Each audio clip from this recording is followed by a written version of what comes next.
Chapter 44, A Call to Work the Cities, giving particular attention to nationality groups. Manuscript 25, 1910. An address to the workers at Pacific Union Conference Session, Mountain View, California, January 28, 1910. At the beginning of the morning hour set apart for devotional exercises, Mrs. E.G. White read a communication addressed to the President of the Union Conference, then made the following remarks. I desire to say a few words to the workers assembled at this conference. I have been passing through a serious experience. Since I spoke to you on the opening day of the meeting, I have been writing out the things which I was required to write, for the end desired could not be accomplished unless matters were brought before you plainly and decidedly, so that you might understand clearly that on the part of some there has been a disposition to go contrary to the light that God has given. This situation has brought distress to my soul, and I have been sorely perplexed. I must meet these things in the fear of God. When messages come to me for the people of God, I must not conceal them, but must write them out and speak of them. A few days ago in the evening, Brother I. H. Evans came to see me. We had only a few words together as he was called away. I presented before him the great necessity of our people, giving much careful consideration to the work that must be done in the great cities. Notwithstanding the fact that the needs of these cities have been brought to the attention of our people over and over again, yet there are very few who seem willing to move forward along the lines indicated by our heavenly instructor. Every obstacle to progress must be removed, and we must come into a position of harmony as laborers together with God. Unless we can have unity and harmony, there will be a retarding of the work continually. During our conversation, Elder Evans called my attention to the fact that considerable means is now being used in bringing the message of present truth to the knowledge of those who are living in the cities. Something has been done, it is true, but God requires of His people a far greater work than anything that has been done in years past. I have been through many of these cities. I have seen New York and the other cities of the East that are to be worked. What I have seen of these unworked places brings sorrow to my heart, and I cannot sleep.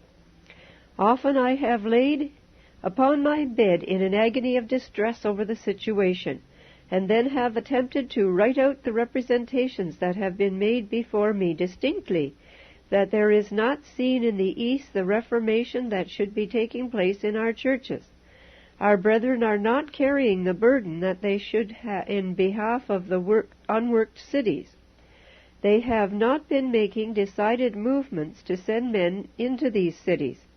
Some have hesitated because they feared that the work outlined would require more means than was at their command. But I have urged our brethren to step forward by faith and follow the leadings of divine providence. Christ has bidden His servants go out into all parts of the field, and angels will prepare the way before them as they advance in faith. God's messengers need to awake from their lethargy and lay aside everything that may hinder the free course of the Holy Spirit in connection with their labors.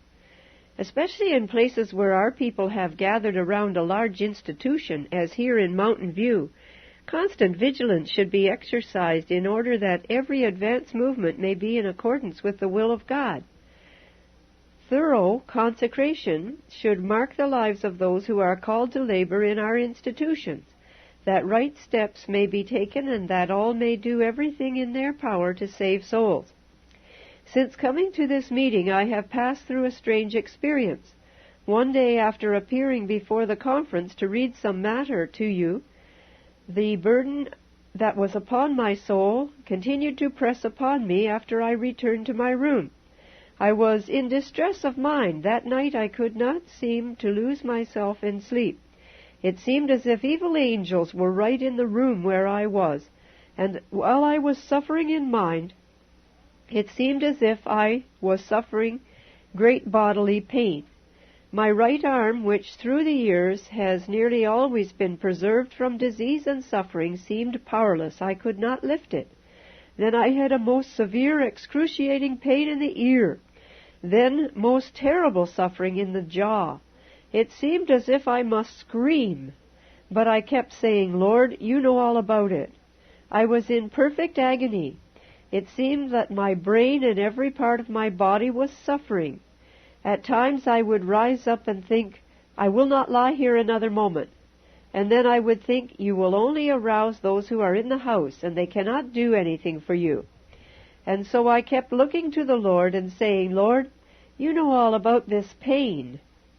The suffering continued at times in the jaw, then in the brain, then in other members of the body, until nearly daylight. Just before the break of day, I fell asleep for about an hour. My arm is all right this morning. Legions of evil angels were in that room, and if I had not clung by faith to the Lord, I do not know what might have become of me. I would not call anyone. I said, this must be between me and these evil spirits. I would find myself at times rising up in bed, crying to the Lord to give me relief, but no genuine relief came to me. A sense of relief from the presence of those evil angels came to me, but no relief from pain and suffering came to me, until I stood here upon this platform with a manuscript in my hand and began to read what I had to read to you. As soon as I stood up here with that manuscript in my hand, every pain left me. My right side was just as strong as it had been before. I shall never be able to give you a description of the satanic forces that were at work in that room. I shall never be able to tell it in a way that will enable you to comprehend it. I wondered what it meant. I could not understand it. But since standing before you the next morning, I have had no suffering.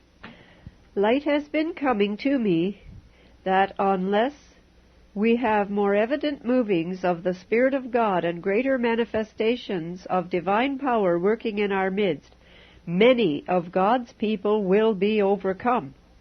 Satanic agencies will come in, as they came to me, but we cannot afford to yield to the power of the enemy.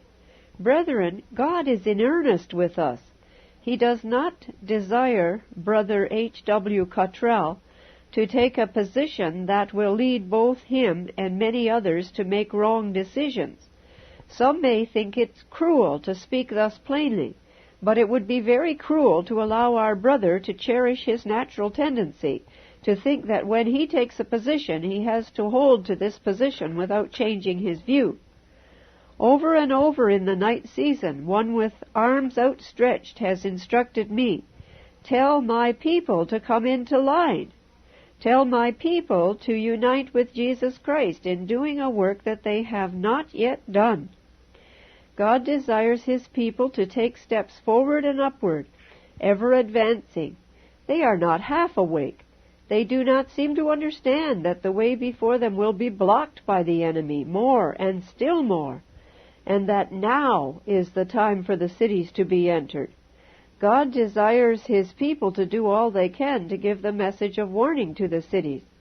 As I journeyed through the East this past summer and saw Philadelphia, New York, Boston, Portland, Buffalo, and the other large cities, all of them practically unworked, unwarned, I thought, how can God excuse His people of this neglect? We must rouse to a realization of our present duty. Some in Mountain View may say, there's a large debt in the Pacific Press office. Well, brethren, I too am in debt, perhaps more so than many others, and yet I will keep at work, and when a necessity for help presents itself, try to meet it by appropriating means. I do not always stop to inquire whether or not I can afford it. A short time ago, when in Mountain View, I presented before the brethren the needs of the work in Portland, Maine. The believers in that beautiful city are trying to build a meeting house there. When we attended their camp meeting last summer, we encouraged them to go forward with this enterprise and promised to appeal to our churches elsewhere for funds to assist those who were bearing the burden of the work in Portland. I expected to see the church at Mountain View respond liberally to an invitation to give to that enterprise, but was disappointed. During the early days of the Advent movement, The first and the second angels' messages were proclaimed with power in Portland, Maine.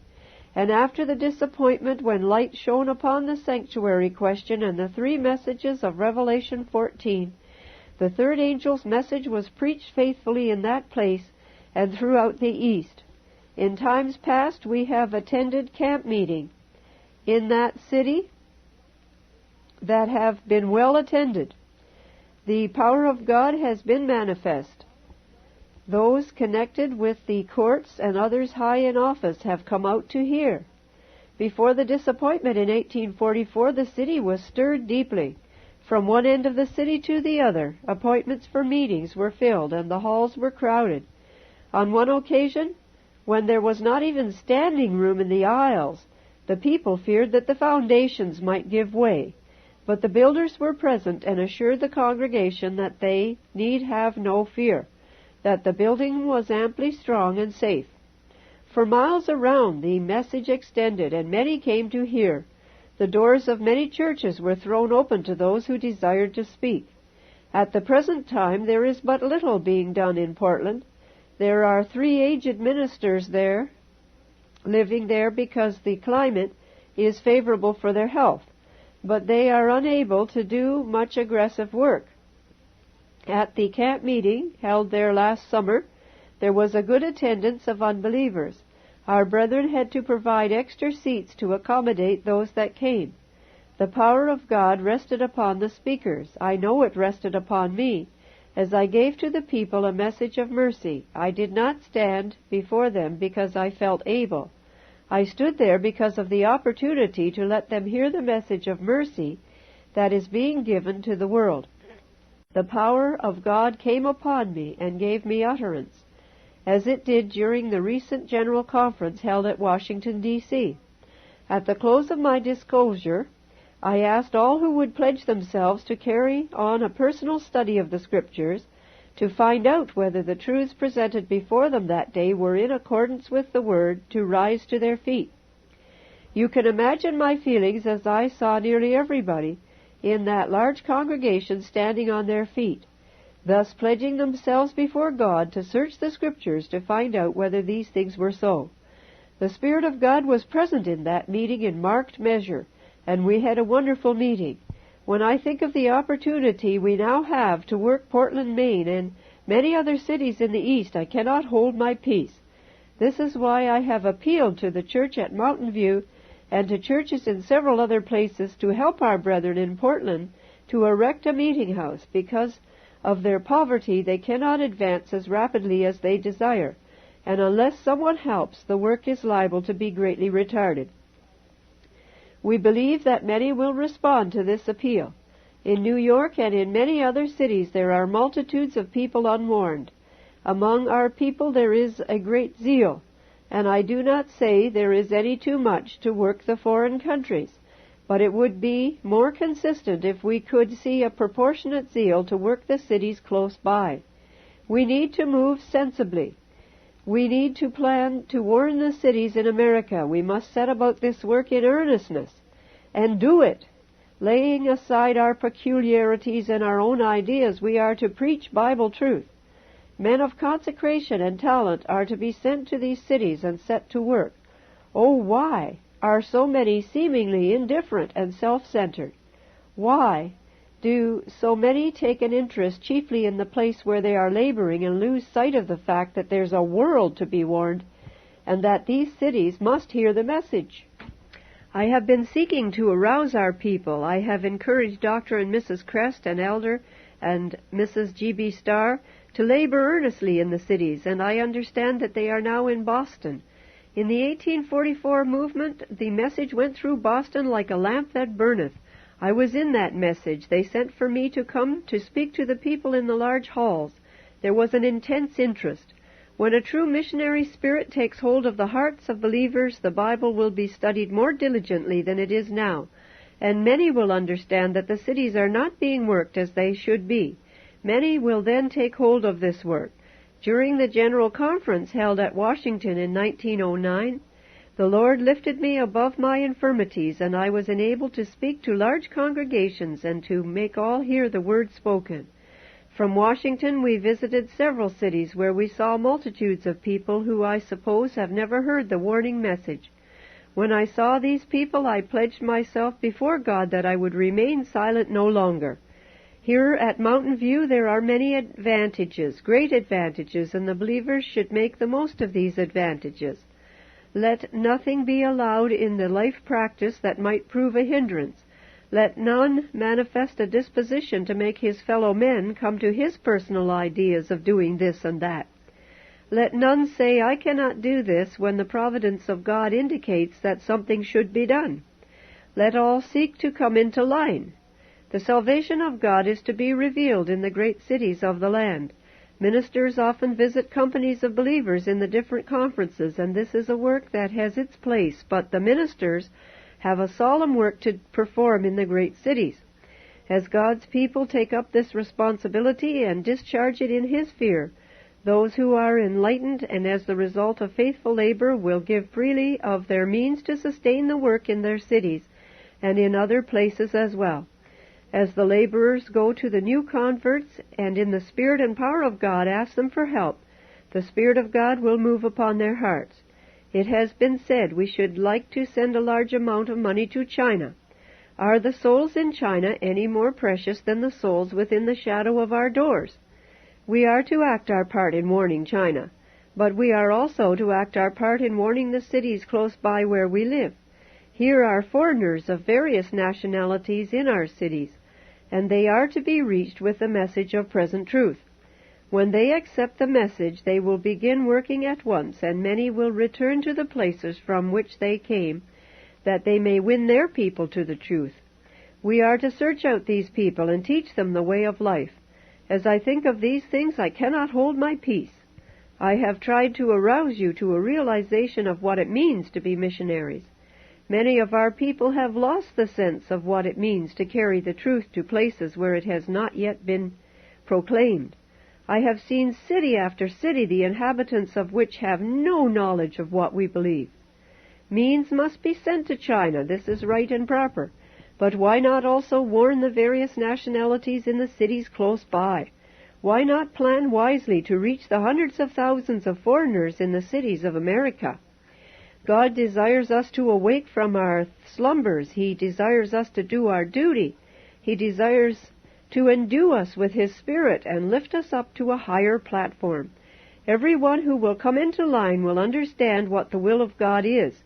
Then no one will set his stakes to follow a certain way of his own choosing, irrespective of the counsels of his brethren, but all will have the faith that works by love and purifies the soul.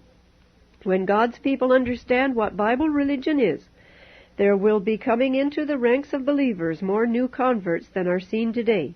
We are to awake and to do our duty towards the unwarned inhabitants of the cities and of many out-of-the-way places, and then we shall see of the salvation of God.